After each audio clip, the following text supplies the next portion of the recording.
Send in the troops. Democrats are beginning to sound like Republicans as crime continues to explode in their cities. Take D.C., which is on pace to have the deadliest year in 2 decades. Shocking security footage just released shows the moment when one of Senator Rand Paul's staffers was randomly stabbed while walking around in our nation's capital back in March. Police say the suspect had been released from prison just a day earlier. And it was a blood-soaked start to this month. The surge of shootings in D.C. left 13 people dead in the first 5 days. Democratic D.C. council member thinks it's time the National Guard step in to restore order. I have spoken with the D.C. National Guard. And while I have to have more conversations with the chief of police, which I have today, and the mayor and my colleagues, we have a long way to get there. We just know that police alone is not getting it done. And we are clearly in a war zone. If you don't know you are in a war zone, that means you haven't been here. Our government has to step up. Our police department has to step up. And our residents have to step up. We're tired of this shit. Yes. And enough is enough. Enough, right. Excuse my language, but I want to be quite frank. Wow.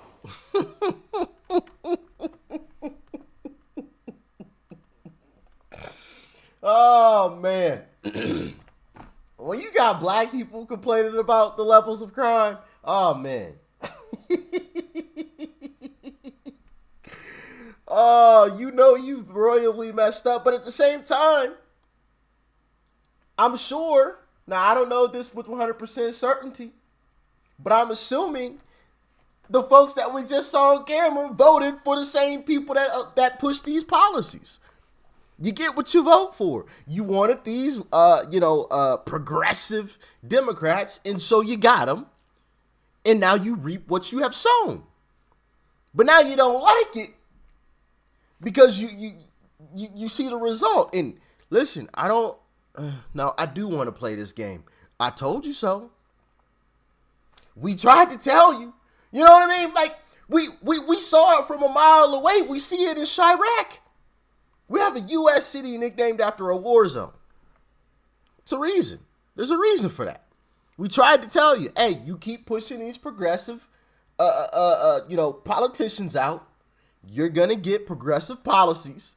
That's going to lead to higher crime. And you ain't going to like that a whole lot when that crime is on your doorstep. And it will be. We tried to tell them. But then, of course, people like me are called, Uncle T's, which that makes zero sense anyway, but, we don't need to go down that rabbit hole. But I'm called all types of names, right? I love white people too much. I don't support black people.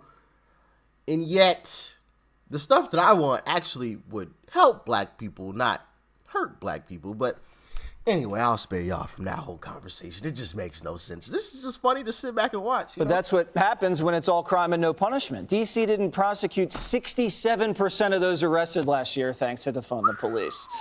I mean, Greg, I think we're now reaching a point where people in these cities, Democrats, are begging for someone to do something. Forgive me if I sound a bit racist, but these stories seem to all look alike. Yes. Meaning, in each case, Trump offered a solution for it years ago and was condemned. Meaning it's leftist Democrat areas that are having these major issues. Just saying. In every case, he said something like, you need more police, you need the National Guard. And because I call it, the Trump contamination disorder, you can't be seen agreeing with anything that Trump believes in, right? Because you can't be at a cocktail party and say, I agree with Donald Trump. It's how petty the media is. They'd rather argue against a good point than defend and actually defend the criminal than be seen somehow on the same side as Trump. The problem with these cities is a lot of the good people are going to leave, and they are, and then all you're going to have is bad people there, which are the criminals. You can't, if you enforce law and order on just the law abiding, that doesn't make any sense, right? You create a murder capital, and you're a coward. It's interesting that you have white liberals pretty well off saying, no bail, defund the police, let's not even talk about the crime. And then you have black politicians in the streets in these urban areas saying, please help us. So several years ago, during the George. Well, and a lot of these black politicians actually push the same thing, which makes no sense because we've seen videos, we've watched videos of black people that actually live in these areas that aren't politicians, that aren't politically affiliated in any way, shape, or form, right? That we're like, no, that's crazy. If we get rid of the police, it's going to be the Wild Wild West. I believe that was the Ami Horowitz video, if I remember correctly. We watched it. But then, of course, like you said, these white liberals who have nothing to do with the situation, who live off on some other side of town, away from it. Oh no, that is racist to go in there and lock those people up, right? And now look what you got. Floyd riots. Senator Tom Cotton placed an op-ed in the New York Times in which he said we need the National Guard. And it was so outrageous to the left that two of the editors at the New York Times got fired for allowing someone to express their opinion in the New York Times after it had gone through an exhausting and excruciating fact-check process. So, and I'm not exactly sure, but I think that the same city councilman had a different point of view 3 years ago. What's changed? The situation is so dire. The number of homicides is up an incredible amount. And he was reacting to a mass shooting that happened on Saturday night. And we had one of the mothers of the young man that was killed. He was 35 years old. His name was Bernard B.J. Hodges, and he worked 3 jobs. He took care of 3 kids. He took care of his wife. He went to school to become an HVAC engineer to make sure that he actually had real good, solid work. He'd get up in the morning, he'd go work for the water treatment system in Washington, D.C. And she said there's no one that is putting up structures, like she said, like a rec center.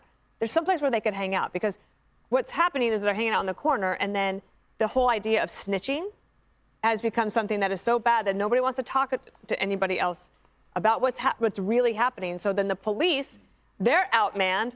They don't have any intel, so they can't really do anything about it. And then if they do something about it, the people aren't prosecuted. So I understand the need for. I mean, at this point, right? You know, I don't even blame the police because you see, we saw a lot of police officers leave the force, right, in a lot of these areas because they aren't appreciated. They're putting their lives on the line, and like she said, when they do make an arrest, first off, nothing is done about it. 67%. 67%. That is insane. Just walk out. Why am I putting my life on the line to arrest these folks when you're just going to let almost 70% of them walk right back out those doors? Why am I putting my life on the line? And then on top of that, you have these woke progressives that are out here. Oh, police are terrible people. So now the whole community's mad at me because they think I'm a terrible person. I'm putting my life on the line. You letting these people back out. Like, for what? And listen, I'd be willing to bet that there are some cops in these areas that are simply just there for a paycheck. That's all they care about. And I can't really blame them at all, right? And when I say that, I mean like as far as like they're doing their job to the best of their abilities, they aren't. They aren't. And I think a lot of folks wouldn't either, considering the circumstances. Almost 70% of the people that you put in your life on the line to arrest just get to walk back out. For what? I mean, I'm not going to quit because I have a roof that I need to pay for, you know, food I need to put on the table, right? But I'm not about to keep putting my life on the line unnecessarily. Like if there's like a call for emergency, right? Yeah, I'm going to go because that's my duty, but I'm not about to be out here actually seeking any crime. If I see somebody running down the street after they stole a bike, you know, I'm going to act like I ain't see it type thing, you know? And you can't really blame them because of what's going on in these cities, man. And hey, this is definitely something that Republicans can capitalize on right here, is the rampant crime and this issue of safety in these cities. Republicans can really capitalize on that. I think Uncle Trump's probably the only one that really will capitalize on it. But yeah. The National Guard, I don't know if that will actually happen, but I think that as James Freeman of the Wall Street Journal said today, like, instead of defund the police, like, the chant could be help the police. And maybe then the prosecutors would take an interest. Since Black Lives Matter, we all agree, Joe Biden said it himself. Do you think since Black Lives Matter, Joe Biden would send in the National Guard to D.C. to save Black lives? I think that Joe Biden would be open to any conversation that meant that more people would have a better quality of life and not be victims of violent crime. So I don't know if send that's. it in?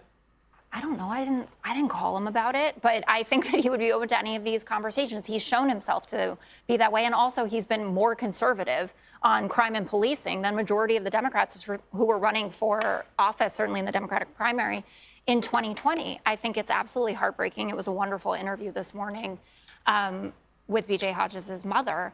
And I hate to see this. I do also hate when the conversation is just isolated around liberal cities when there are crime waves going on all over the country in cities like Omaha and Nebraska, which has a Republican mayor. For all of you keyboard warriors at home who are about to tweet at me that that's not the case, Jesse Waters is number one.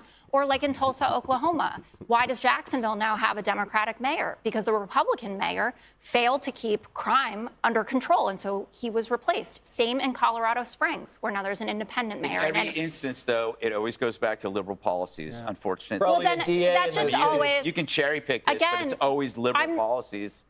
Sorry. I'm not just cherry picking it. I'm trying to be accurate about what's going on across the country. Like New York. It's not very accurate. Not accurate at all. Because if you like, well, let me let her finish. City is doing a lot better than it was. The murder rate is down. The violent crime rate is down. Is doing a lot better than it was. Accurate about what's going on across the country. Like New York City is doing a lot better than it was. The murder rate is down. The violent crime rate is down. We should talk about that.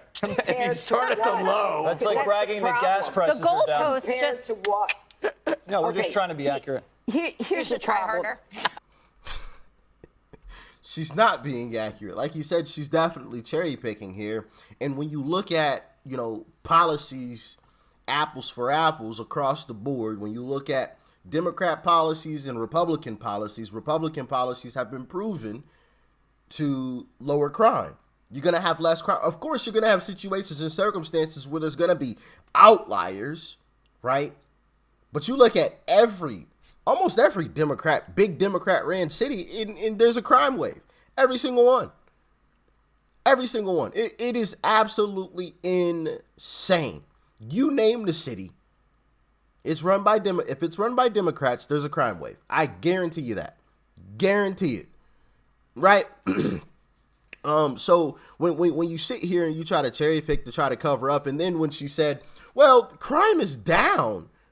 Well, yeah, of course it's down. Like you mentioned, as a matter of fact, that was actually a great comeback.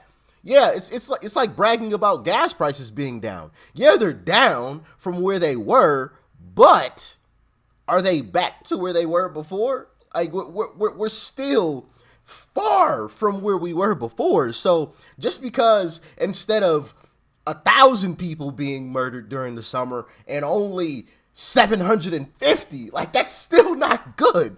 I'm just throwing out a number. I don't know the exact numbers, right? Those are just random numbers I just pulled out of my head, but that's still not great. Why don't we get that down to 10? Just saying. Here's the problem with all of this. The innocent people have to stand by and suffer as the left keeps making the same harebrained mistakes because they're too slow on the uptake, okay? We had a problem with crime in the 90s. We resolved it, and we were in great shape. Why? Because we increased police on the street. We made sure that people were prosecuted, and then the citizen was safe. Now the left hasn't learned from that, so they have to pull us back, so we have to learn the same thing all over again by saying, no, get rid of the police, and we'll solve the criminal problem. Get rid of the police, because, they're serial racist murderers. Okay, and then now they're saying, well, maybe you should bring in the National Guard. This from the same group who for years hates the National Guard. They hate the military. They hate the flag. They hate anything that has to do with law and order in the military. And it takes them this long to come around and say, gee, maybe that might make sense. And the idea of 67% of the arrests not being prosecuted, you know whose fault that is? Merrick Garland. It goes right to his door because it is the United States attorney who was in charge of the prosecution of crime in the District of Columbia, which is not a state. And if you were refusing 67% of the arrests, everybody knows that 67% of the arrest probably represents 1/4 of the crime that's committed. And that's because Garland and Biden don't prioritize crime. And in the end, the idea of martial law, that when someone even mentioned it during the Trump administration, the left went crazy. And now the left is bringing up martial law. But how many people had to die in the years since then? How many people had to suffer? How many people had to suffer a loss of someone that they loved? Terrible. That's because the left policies, they go through the mistakes over and over again when we had them all figured out. But Trump brought up martial law when there were peaceful protests going on. Yeah, and the Mostly protests. peaceful. Not most. Here we go. Like what was going All on? right, but that he sent the protests in 2020 were some of the worst in the country. They were tearing down buildings, police precincts, and neighborhoods and businesses. So I wouldn't compare like a one-on-one, although I spent my life doing that, to what was going on in 2020. We have to leave it there. That's a shame. It's funny. Like she said, we have it all figured out, but they keep trying to, come up with a new solution, right? They keep trying to reinvent the wheel when we already have the solution. More officers supporting those officers, and when those officers make an arrest, actually prosecuting the individuals that they arrest and throwing away the key. Simple and plain. See, when you start locking people up and throwing away the key, that's a little bit of a deterrent right there. Now, I'm not saying that that's the end all be all, but people know, hey, if I get caught over here doing X, Y, and Z, I ain't gonna be out till I'm 70, right? So when people really start playing that in their minds and they've watched it time and time again, oh, he got 40 years. He got 50 years. He got 50 years. He got 60? For that? 60? He got 62? You know what I mean? So like when you start seeing this play over again and again, these people keep getting these crazy sentences, it's going to deter some criminals right there. But of course, that's racist. If you start locking people up for doing crimes, that's racist. You can't do that. That's terrible, But hey, if these people want to continue to sacrifice their loved ones for these terrible policies, go right ahead. Go right ahead. And, that's the sad part about the situation, right? Because there's going to be people who lose their lives because of these terrible policies. I don't know, man. This stuff is crazy. But it's also kind of interesting and funny to watch them now crying about, we need more police, we need the National Guard, when they were just anti-police, marching in the streets. Defund the police, defund the police, defund the police. That is kind of funny. It's sad as well because there's loss of life because of all this madness, but it's funny at the same time. But hey, as always, y'all let me know what y'all thought about this one in the comment section below. Like, share, comment, hit that subscribe button before you go. Peace and love. I'm out.